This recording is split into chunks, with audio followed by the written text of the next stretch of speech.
Hey, what's up, everybody? Video 44. Another video. All right. So, of course, I haven't commented on the NBA Finals because my mindset has been on other stuff. If you follow my last video while the game was on, I was on an entirely different planet. It pertains to where my mindset was. I wasn't thinking about basketball.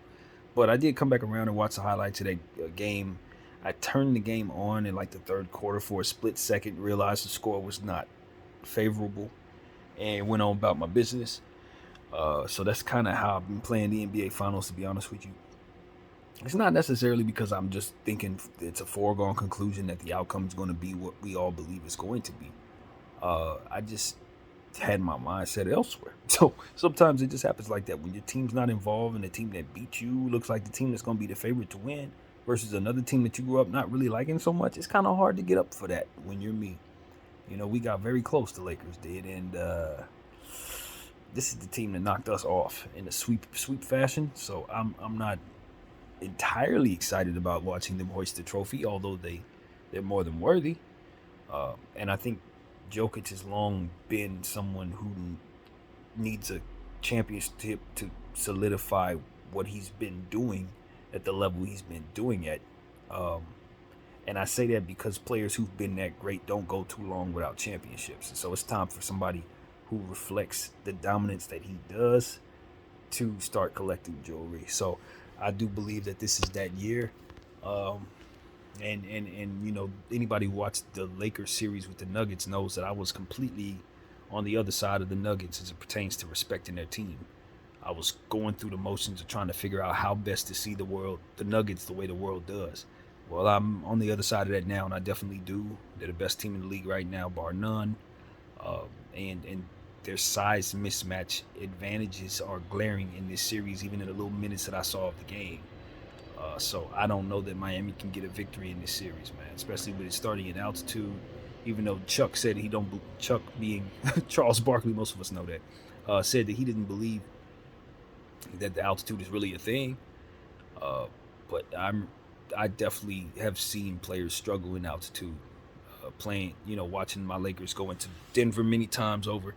Altitude was a thing for a lot of guys, especially big guys like Shaq, and he alluded to that as well. But I thought it was really cool seeing Shaq talk about Jokic's game and just break down Jokic's game and how he sees Jokic's game through his eyes. Because I do believe Shaq is one of those cerebral centers who would be able to identify what Jokic is doing out there to be extremely impactful, even though his game was more of a power game. People underestimated how much of a cerebral game Shaq had on both sides of the floor, how fantastic Shaq was of a passer, and just how well he thought the game of basketball and still thinks the game of basketball. So I thought that was really cool to see footage on YouTube of what TNT had going on tonight after the game, listening to Shaq break down um, Jokic's game. That was some insight that I really personally wanted to see. I just want to know what Shaq thinks of him. And I believe Shaq that said that was the first time he had ever seen him live. So that was really cool. So yeah, that's really what I have to say about Game 1. No details to give you. I didn't follow it as much as one would expect I would. Um, but I just feel like my mindset in regards to basketball has been about the draft. Uh, I've been throwing myself at as much basketball as I ever have, maybe over the last couple of days, as it pertains to studying these young prospects that are coming out. And that's really what it is. It's not like I've lost my luster for the NBA. And I think that's what the NBA is going to find, that the fans who are not fans of the Miami Heat and the Denver Nuggets, it's almost like the energy is, okay, we've moved on from the season. Let's get to the draft. And we're super excited about the draft. So I guess the NBA is doing well. It's booming. But the NBA Finals itself is not going to probably be a reflection of how well the league is doing. So that's what I want to say. I don't think ratings is everything. And I think that's what the NBA is going to find. When you talk about trying to get people to believe in the sport and love the sport, sometimes you got to let cities succeed, man. You can't let it just be the Lakers and the Celtics every year. You got to let guys in Denver taste the sweet championship glory. You got to let guys in Toronto get a chance to get their championship. And so these are things that I think help overall improve the love of the league. and the league is going to have to sacrifice ratings of a various year or two so that this can happen. So that's why I say, yeah, ratings may suck, but you still want this for the overall betterment of the sport and the league, and just for overall fan devotion in these various regions. You want them to eventually to see some type of success, some type of hope, some type of reason to keep coming back every damn year. And so that's really what this is about. I'm excited about ultimately what this means for the possibility of more random, like NBA championship finals matchups. Give me more randomness. And if my team happens to shake out of that, that's what I like. That's exactly what I like. So yeah. To hell with the ratings. Give us good basketball. And I think that this series is not going to do that because the Denver Nuggets are so much better than the Heat, and that's just what it is. But I don't think it's a reflection of this not being a good formula for the league overall. So that's what I wanted to say. I just got through watching some really cool content that was made about a week or so ago with the guys from Through the Wire, sitting down with a bunch of the top lottery guys from this season's crop. And I tell you, I was really impressed with all of those young fellas. I thought they had some really, really good personalities that really bounced off of those the interviewers very well.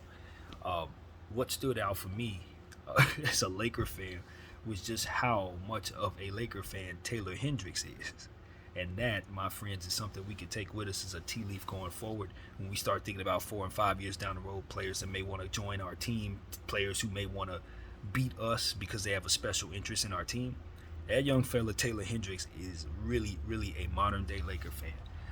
He grew up on AD and Bron. He likes this era's team, and so it's one of them situations where it's like, Lakers, it wouldn't be the worst idea if we could find a way to trade up to get the diehard purple and gold fan, you know what I'm saying, that can basically play every position at 6'8", block shots and score. I mean, the only thing he really doesn't have right now, from what I've heard, not in my own studying, but is a great handle. Now, look, Laker fans, you guys know I'm not going to come up here and cap with you guys. The likelihood of us getting Taylor Hendricks is almost up there with us getting Wembanyama. Those guys are just going to be off the board. They're not going to be there. But the reality is it's really cool to know that one of the top prospects, who happens to be a modern-day small forward, power forward combination player, that pretty much is maybe the most versatile player in this top, lottery area. And when I say versatile, I mean would fit in more situations than probably any other player in this draft area. He probably does, just based on his height, length, and overall skill set. I would try to throw my hat in the arena of trying to acquire this kid as a rookie, just like we should have did with Jason Tatum. That's what I'm here to tell you. If Taylor Hendricks was happened to fall to 10, and Dallas wants to move that pick, obviously they would be stupid for doing so, but I would love to have Taylor Hendricks on this team if it would be even remotely pie in the sky possible. And that's what I wanted to give all of you guys. When I find out that kid is a big of a Laker fan as I am, and he's only 19 years old, it's like, oh man, that's who you bring to you.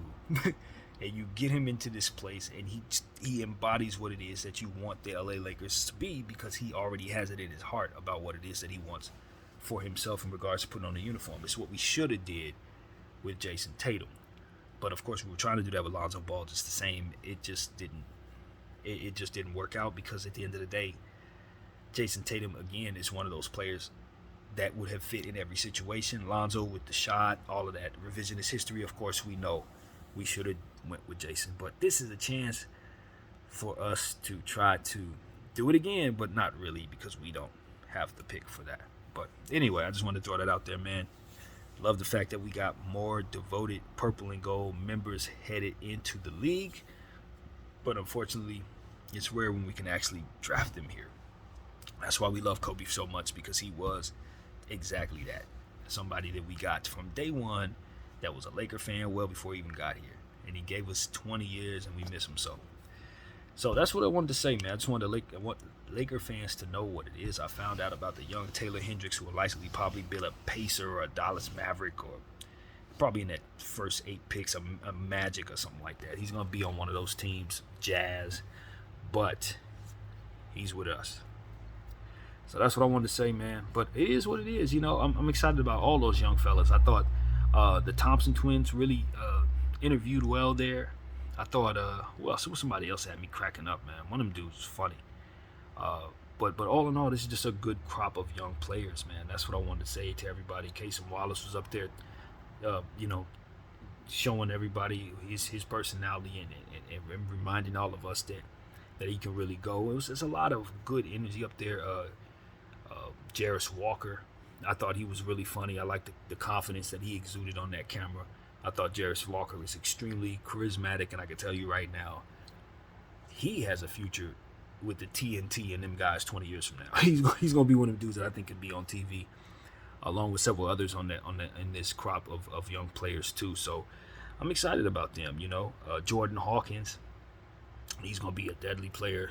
Out there shooting the ball, really really tough to guard, and just overall sitting down watching that content really gave me some insight into the personalities of these young guys. Some of them a little more confident than others, but ultimately, I think they're going to do well, TV well for sure. So good interviews, good everything in regards to keeping the league going in the right direction. So that's what I wanted to say about.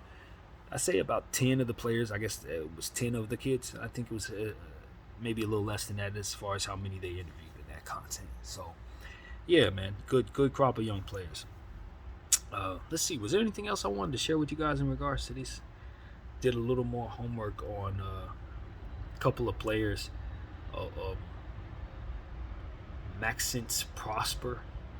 Olivier Maxence Prosper is a player that's going up the ranks in regards to where people are expecting him to go in the draft. He may be available in the mid-20s, something like that, but he's a big player that can play some defense, rebound the ball. I think he's somewhere around 6'8", 6'7", with some length, so definitely somebody to pay attention to. Maxwell Lewis is somebody that I'm also paying attention to that has some length that you may be able to get in the back of the first round. Height, power forward, you can shoot the ball. And I want to upgrade my understandings about a certain guy that I've been kind of down on. Because of his height, I'm a little higher on him than initially. And that player's name is Howard. That's who it is. Can't think of his first name, but Juwan Howard's son. I think that him being a 6'8" shooting guard is something that you shouldn't poo-poo when you consider his shot making and his ability. I didn't have him slotted as a shooting guard. I had him slotted as maybe a power forward who doesn't really play any defense. That's how I saw it. But now if you slot him in as a two guard, now all of a sudden you got a huge two guard whose defensive issues maybe don't glare as much because you're going to have Vando on the floor. You're going to have AD on the floor. You're going to have Braun on the floor while he's down there. And see, these are the type of things that can change everything. Because it's the same way I look at Azur Thompson. If Azur Thompson were a point guard like his brother, then you have to value him differently based on where you can slot him on the roster by way of his height. You see what I'm saying? Because Azur as a shooting guard or a small forward is a bit more comparable in height to other players that may be in the range. So it's like, okay, at his position, a small forward is 6'8", 6'9". That's probably all of them. But a 6'8" point guard, okay, now we got to start talking about how they compare to other point guards that are his height. So it's not as simple as saying, okay, this player is this size, this weight, and that's enough. No, you got to know where they slot in the position that can ultimately either give you an advantage or maybe even a disadvantage depending on what it is you're asking them to do. So, for example, a guy that's 6'8", 230 pounds, if he's a small forward, that's a big small forward, solid small forward with good size. If he's a center, that's a small center, and now you're looking at a small ball player. So it's like, okay, we gotta know these guys' positions and be able to slot them properly so that you don't misevaluate talent. And I think that's where I messed up with Jett Howard. If he's gonna be a 6'8" shooting guard, then I gotta slot him higher on what it is that I'm looking at, as opposed to him being a power forward, even a small forward at 6'8". So that's what it is, man. I'm not sure I'm taking him at 17 still, but I have to say that him being 6'8" with the ability to play the shooting guard is extremely intriguing to me because I'm always looking for size advantages. So I wanted to update people on my take on Jett Howard. Not much difference in regards to who he is as a player, but what he can do in our lineup at 6'8", playing the 2, yeah, that's a thing. That's a real thing. So I just want to put that out there and say I'm updating that. And there was somebody else I did a little more homework on. Yes, I went back and did a little more homework on Whitehead, the guy with the foot surgeries, because I just wanted to see what ultimately the latest word is on him in regards to how he's looking. I'm still going to be cool on him because of the foot concerns, the 2 surgeries. They really have limited him, and when you look at what his profile is, he's a catch and shoot player that can play some defense, but his defense isn't elite to the point where he's going to lock down everybody, so whatever deficiencies happen on the offensive end are acceptable. Not quite. He's going to make some good things happen one-on-one, but some of the team defensive stuff he's going to have to work on and get better at, just like a lot of players. So he's more so profiled to be just a solid defender rather than a lockdown. So if you got him being a solid defender on one side, and then all he can really do for you is catch and shoot with the possibility of injury issues, he's got to slide for me. He's got to slide because at the end of the day, when he's driving at the rim, he has no athleticism. He's laying the ball up. It's no dunking going on at all. So you got a guy who profiles as somebody who should be able to get off the ground, but because of his injuries have already taken something from him physically before his career even starts. So it's like, nah, bro, you're probably going to fall to the second round, my guy. Because at the end of the day, with all of your skill sets and everything, I already know that you're at a disadvantage before the game even starts.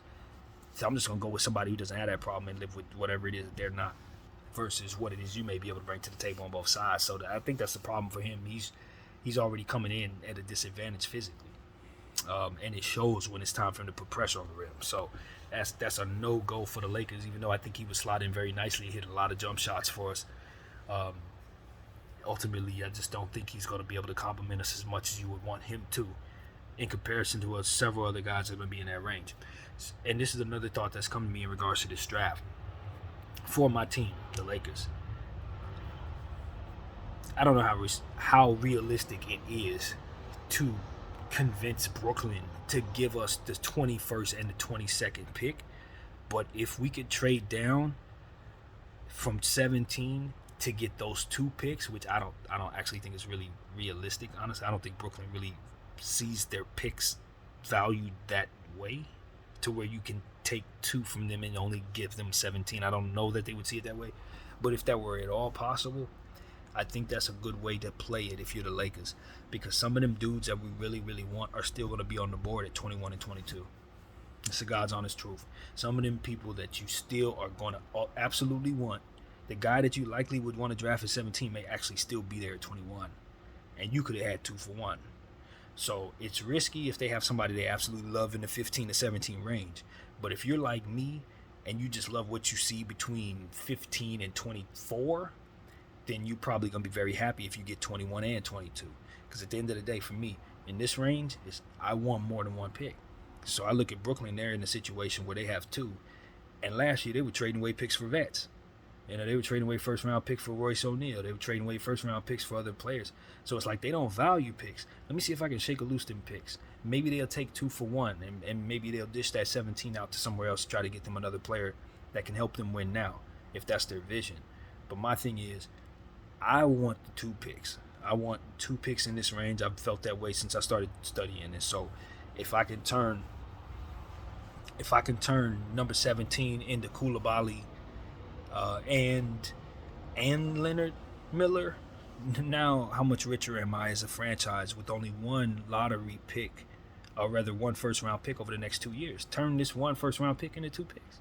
That's my attitude. It don't have to be 1 pick. Not if we do this move, if it's possible.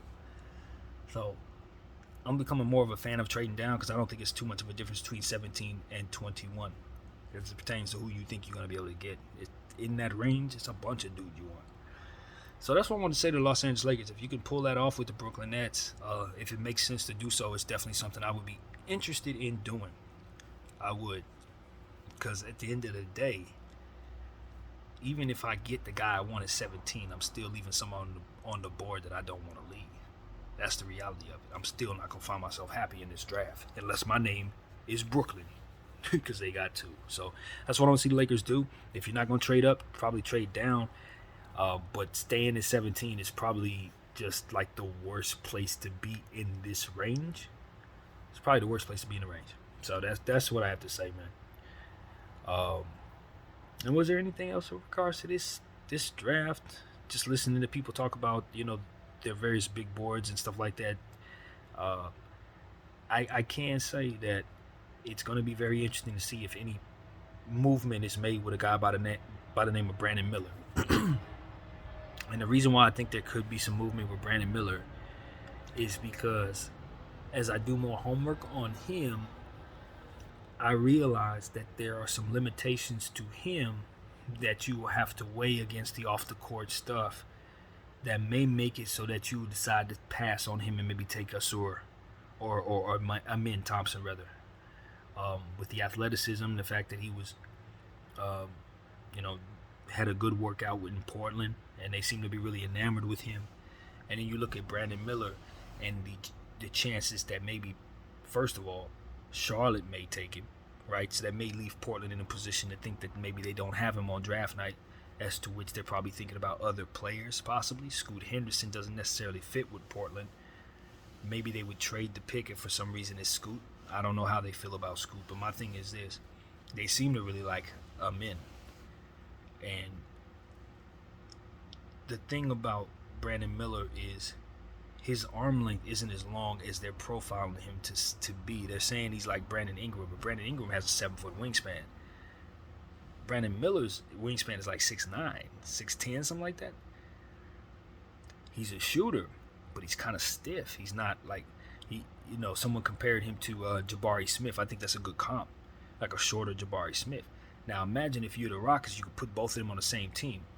Now you might be one of the most lethal 3-point shooting teams in the world if you can just find a way to let Brandon Miller fall to you. So these are the type of things where it's like, I don't know if the Rockets would even be interested in Brandon Miller if he fell to them. Obviously, he's consensus number 3 choice in this draft, so one would think that they, of course, would want him.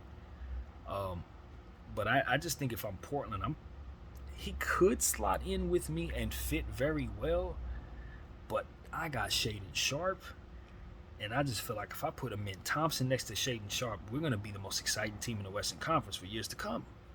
They're 2 of the best jumpers on the planet on the same team, playing both sides of the floor, playing off of one another. I like Amin Thompson for Portland, just as it pertains to them having a sure bet that's not going to cost them any concerns.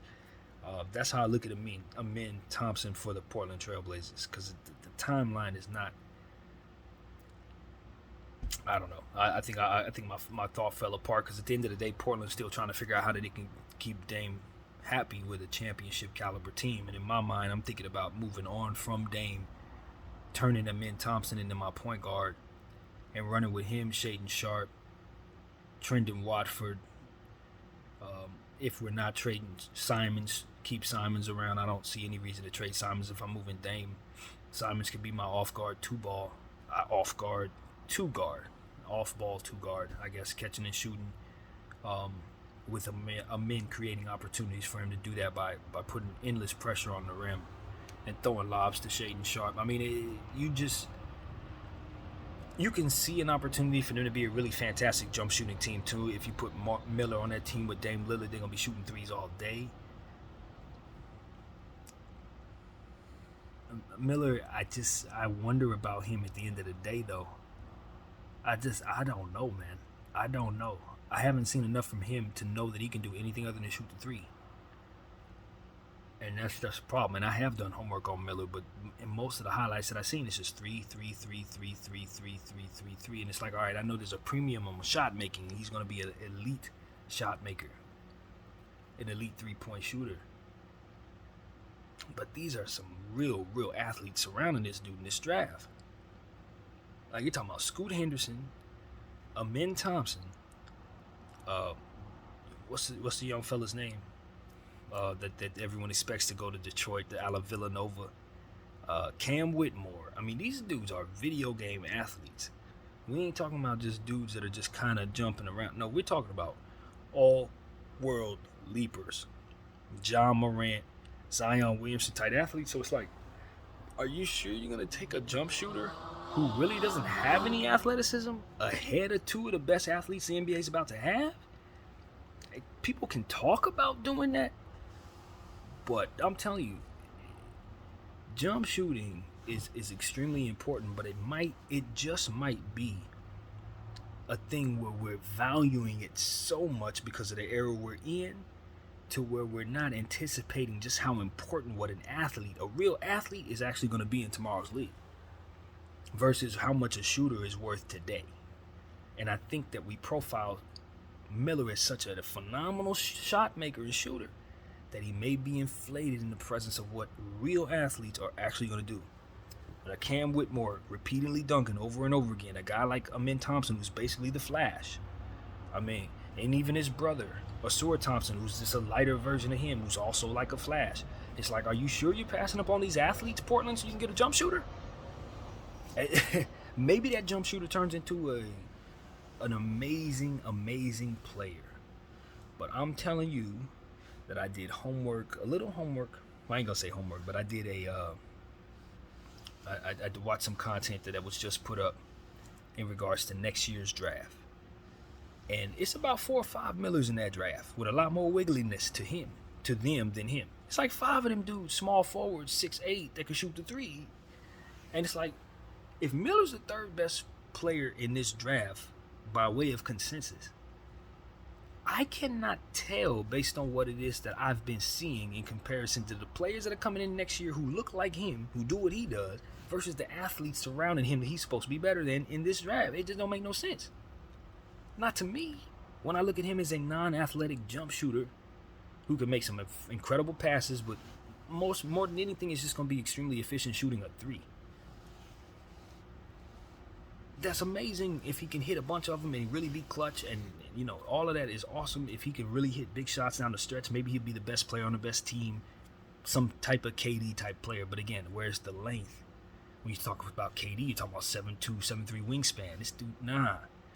So you're really counting on his smarts and his ability to shot make to carry him to levels that other guys' athleticism is going to naturally carry them.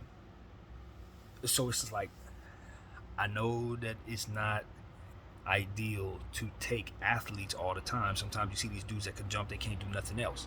I remember a guy by the name of Wesley Johnson, who was a fantastic athlete, but he really didn't have a whole lot to give you other than jumping around. And so I don't want to take that too far as to say a real basketball, chess-playing super genius like Miller, who he potentially could profile to be in the end, should not be considered in regards to everything he could do versus an athlete who can fly all over the place. But at the end of the day, I just feel like athleticism in this situation, when you can find a bunch of small forwards who can do what he does, maybe not at the level he does, but comparable athleticism, comparable height, comparable arm length, it just then becomes a situation where it's like, what makes him the small forward versus, I know for a damn sure I ain't gonna find another Amen Thompson. I know for damn sure you ain't gonna find another Cam Whitmore. You feel what I'm saying? It's like, that's where it starts becoming a thing for me. And even if I was able to say, okay, forget it, let's just go with the shot making, jump shooting, tall guy who can play the 2 guard or 3 guard. Let's just say I go with Miller anyway. Then I gotta ask about the off the court stuff, and that's where it becomes a situation where it's like I gotta add that to it, huh? That's too much. And that's why Miller slips for me, man. I don't. If Charlotte don't take him at 2, I'm probably gonna pass on him at 3 if I'm Portland and I'm take him in. I'm probably gonna do that. Now, if I'm Detroit or if I'm Houston, I'm probably gonna take Miller. That's when he's starting to drop too far for it to make any sense. But if I'm Portland, Miller fits. But Amon makes us different. He makes us fun. He makes us somebody that they want to put on ABC every morning. Or every Sunday morning, rather. When you talk about him and Shaedon Sharpe, you don't want to miss out on an opportunity to watch some dudes fly all over the place and dunk on people for the next 5-6 years. You don't want to miss that. And so that's what it really comes down to. What does Chauncey Billups do? You know, what is his best look here? He probably, I don't know. You know, it's up to Chauncey Billups. Watching him, he was a shot maker, one of the biggest shot makers in the league. So maybe he would value the shot maker in this situation. Maybe he just goes with Miller as overall better player. Hope it works out for you. You know what I mean? That's my type of thing. But I've seen players like him really be successful. You know what I mean? And I've seen athletes like Amen Thompson not necessarily be successful. So it's a lot of ways to look at it. But at the end of the day, for me right now, I probably got Miller slipping to 4 at Houston. And they're going to pair him up with Jabari Smith and just have two of the best jump shooting guys like that in the world. And they're going to hit threes at a higher percentage than probably even Denver if they put them two together. But I don't know, man. I don't see myself being 100% certain. I'm taking Miller at number 2 or 3 if I'm either one of those teams. I don't know. And as far as adding Scoot to Charlotte, I think the argument is that they can play with one another. And that's not the argument I'm going to make. My argument is this not another situation where we're asking, it's like DeJounte Murray and Trae Young. Are we not doing this with Charlotte, with those two players? Now, maybe you do it anyway because Scoot is that serious and so is LaMelo. So you just go ahead and do it anyway. But, I mean, if you really believe in LaMelo to the level that you say you do, if you're a Charlotte Hornet, then you probably don't want to put another point guard in his position to try to work with him and have him work with him, or another lead guard who's going to need the ball in his hands, who want to make plays and stuff like that. Can LaMelo play with those type of players? Of course. If you're asking him to share a $200 million bag with that guy and them be the only 2 stars on the team while they need other things, then it starts being a situation where it doesn't seem as fun to play with one another when you're asking players to sacrifice. Least of all in damn Charlotte. So I think there's something to be said for that. I think that's a real thing, and I think Michael Jordan should study what that looks like for his franchise and his team.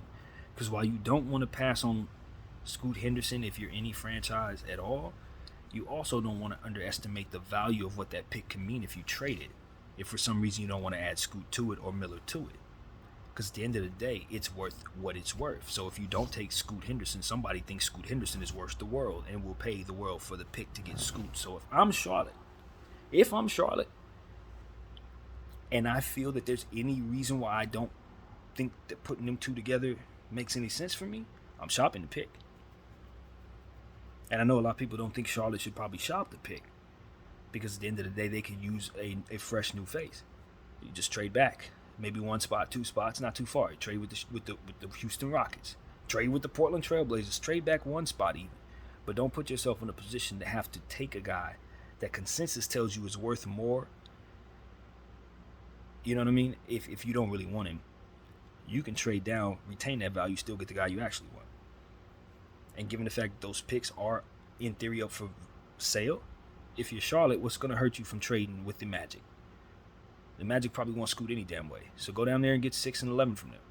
You see what I'm saying? That's a better look for the Charlotte Hornets than to take a player that they probably don't really love, but feel like they are obligated to take him, and it will put him and Melo in positions to not really be happy, but they'll pretend to make it work, that kind of thing. Or you could take a guy like Miller, who you probably don't even think is better than Scoot, but you took him anyway because probably better for Melo. It's like, nah, you ain't got to do none of that. Trade down, Mike. Trade down, Mitch, and put yourself in a position to make more sense of where your position is. Because if you're taking something you don't really want and slapping it together just because you're obligated to do so, you don't realize that you don't have to do that. You don't have to do that at all. You just have to make sure you get the requisite value for what Scoot Henderson is worth before he's drafted or after he's drafted. That's all your responsibility really is in that situation. Now, do you regret not letting Scoot be on your organization? Yeah, but at this point, if you're thinking that way, then you got to ask yourself, if Scoot is the guy, then LaMelo may not be. You see what I'm saying? That's a conversation that you have to have in Charlotte if you're thinking that way. So I would caution the Charlotte Hornets to heed what Melo said in regards to playing with Miller. He said Miller is somebody he thinks he can play with. He believes he can work with this guy. Now, I don't know if that means he doesn't think he can work with Scoot. I'm just saying that he definitely said he can work with Miller. So let that be something that we keep as a tea leaf going forward. But I would caution Michael not to do anything that would make LaMelo want to go to the Lakers. That's all I got to say. Don't do anything that would make LaMelo want to come our way. Because you best believe we want him here. If you're not going to do right by him, you're going to put him next to some people that he can't play with. You already got him next to several guards any damn well. He should not be down there with as many guards as he is. You want to bring him another one? You know what I'm saying? Got him down there with Terry Rozier. Got him playing with James Bouknight. Is Bouknight ever going to get off the bench? How about you send us Bouknight, since everybody forgot he can play and I know what he can do? You see what I'm saying? That's how I'm thinking. It's like, Mike, you don't need to be taking no guards, and you don't need to be reaching for nobody. Just trade down, brother. Your team needs the value anyway. Trade down. So that's what I think he should do. I definitely think that. The more I think about that pick, the more I realize, of course, Scoot Henderson is the second overall pick. But no, that is not the ideal spot for him or for LaMelo. Not at all. They're just going to force it to work, and it ain't necessary. So that's what I want to say about that. I just don't know what Houston needs. If they're going to bring themselves James Harden, then you definitely don't need Amen Thompson. Again, if Miller falls to you, you're probably very happy with that. Although he may be a redundancy, depends on what you're looking at. But I don't know if they need to be drafting any point guards either, given the fact that they already have Smith Jr. in place. Is his name Smith Jr.? No, Porter Jr. Kevin Porter Jr., of whom is young, talented, and probably should be invested in himself. So it's a lot of stuff about that Houston situation. I'm like, okay, they could simplify it by just trading Porter and then bringing in a man, and that'll be it. But as I'm sitting here before you, I'm telling you, Amen may not be there. And so if they have plans of getting rid of a Porter, assuming that Amen's there and he's not, now you're out of a point guard. You're going to reach for Black? You know what I'm saying? And that doesn't seem smart if you're Houston at 4, rather. You're gonna take Thompson's brother and just hope for the best at a different position? Nah, you don't want to do that either. Casey Wallace that soon? Another power forward? You got a bunch of leapers. That's the problem. You don't necessarily need any of them players in that range. And that's the elephant in the room for the Houston Rockets. They don't need a damn thing, to be completely honest with you. They don't need no lottery pick, y'all. And that's why they're probably trying to get older. They're trying to figure out what it is that they need. So they're saying, let's just go back and get the superstar we had. We trust him. We developed him. James Harden, we know what he's about. But it's like, he's too expensive for what you're doing. That's not the answer either. I know you don't necessarily have the answer, but getting an old school James Harden and asking him to be the guy he used to be so that you can make more sense of what it is you ultimately want to see, you ain't gonna get that. You're not gonna get the desired result. That's what I would say to the Houston Rockets. It's not gonna work out. Now, if you could able to draft Amen Thompson, add James Harden to that, maybe trade Porter for something really, really juicy, start focusing in on Alperen Sengun and Smith, empowering Martin some more, maybe even drafting someone ahead of Martin, even though I wouldn't advise. I like Martin a lot, so. But, they have so many lottery picks, so it's like they may have to put somebody in front of Martin. Maybe they got to get rid of Jason Tate. I wouldn't necessarily want to do that. So they just got too much. What's up with Josh Christopher? Is he going to get the minutes? What's up with Ty Washington? Is he ever going to get off the bench? How many of these dudes are you actually keeping, Houston? So my thing is, they definitely should be trading the lottery pick because they don't need any more picks. And I don't know that Amen Thompson isn't the perfect fit for them since they have so much shooting already. His shooting deficiencies probably aren't as glaring as they would be in most other situations in this draft round area. But nevertheless, I still don't know if you just find yourself trading Porter for less than what he's worth based on the fact that you probably need to get rid of him for the betterment of continuity. You know what I mean? I'm going to try to lowball you for Smith because I know you got a man on deck. I know you got all these other guards. He ain't going to be happy, and I know it. So it's like, Do I really draft a point guard? What's up with Green? Do I love Green going forward? Am I not in love with his development as a vet? Do I still think I can get a lot for him? It just goes on and on for the Houston Rockets. And with a new coach in place, I just don't know what the vision would actually be. I don't know. And I'm not certain that any of the players that they're in a position to draft necessarily fit. Does Cam Whitmore fit? He's just another, Martin. KJ Martin, I mean, they got that already. So it's a bunch of redundancy, man. I'm telling you, if they can't, if Amen Thompson doesn't land in Houston, I don't really think that any of the pieces that they're going to be in position to draft are going to be able to be properly utilized to their value in that place. They're going to have to devalue something else on their roster to give the guys that they're going to draft the minutes that they're going to need. I kind of feel the same way about Orlando too. You just see it's too many youngsters now. You're starting to draft number 16, number 6, and number 11. That's another reason why they need to take both of those picks and trade up, because you don't need more lottery talent, in my opinion. You already have too many players that aren't getting enough minutes in your rotation in Orlando. Guys like Suggs are not developing properly. A guy like Anthony can't take a step forward because you keep drafting guards. You're going to draft Grady Dick, and you're going to throw him into that lineup with Paolo. I mean, it's just some of these teams, they've been hoarding picks, and that's cool, but now they have to shape up to make it make sense. And in this draft, some of the players that they're going to be bringing to them, they're not going to be able to utilize to that value. You know what I mean? So that's really what it is. If the right player drops to them, cool. But if not, you got some funky fits that are starting to be a thing. So that's what I'm worried about with this draft. The players are cool, but the places they are potentially in place to land, it could be more bad fits than good with this draft. And that's what I'm worried about. I hope there's more trades. I hope there's more teams that decide to reach for guys or trade down and stuff like that, because that's the only way what we're looking at, based on how the lottery shook out, to really give these guys the best opportunity to start their careers in good situations. So that's really what I'm seeing there, man. Doing more and more homework on that as we go forward. We still got 20-something days between now and then.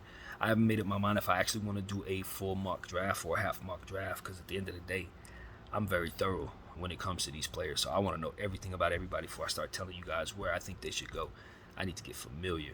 I need to know who's on the back of this draft and if I would want to move them forward. And it's just too many names to do homework on. It's too much. So if anything, I'm just soaking it all up and enjoying it.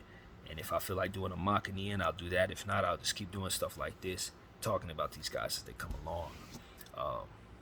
So yeah, that's what I got, man. I'm going to go back and listen to this. And then if I'm still up for the night, try to do some homework on Maxwell Lewis specifically, because I need to know if he's somebody I want to keep in this range. And I also want to bring up Brandon Pod. I don't know his name yet, but he's somebody that I'm starting to wonder if his draft stock is not starting to climb right into our position, because he's somebody who's starting to rise, and it looks like he may land in the 17, 18 range if he continues to rise in the trajectory that he's going right now. He may even go higher than that. I'm a big Brandon Pod fan, but I don't know if I don't have him as somebody I want to get as a trade down candidate with 21 and 22 with them Brooklyn picks. So can't say I'm taking everybody I love at 17, but if we're willing to trade down, I think we can find more of what it is we actually are in love with. So that is my thought for the evening, man. I appreciate everybody for rocking with BDF 44.